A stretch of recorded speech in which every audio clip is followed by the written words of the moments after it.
Hello' মাই dear friend, আকৌ এবাৰ আপোনালোকৰ আগত খাৰা হ'লোঁ।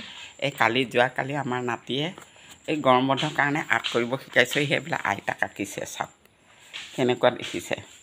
সেইবিলাক আইতাক আঁকিছে হেনো। আইতাই ছাতি লৈ লৈ এনেকুৱা ঘূৰি থাকে, বৰষুণ দিলে এই আইতাক আঁকিছে। কেনেকুৱা দেখিছে ক'বচোন। আমাৰ নাতিয়ে আঁকিছে, আৰ্ট কৰিছে, আইতাক আঁকিছে। ভাল লাগিলে ক'ব।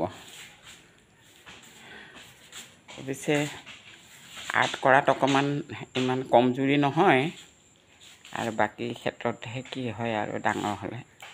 চাওক আইতাক আঁকিছে, চাওক আইতাক আঁকিছে। আইতাই ছাতি লৈ লৈ ঘূৰি থাকে বোলে।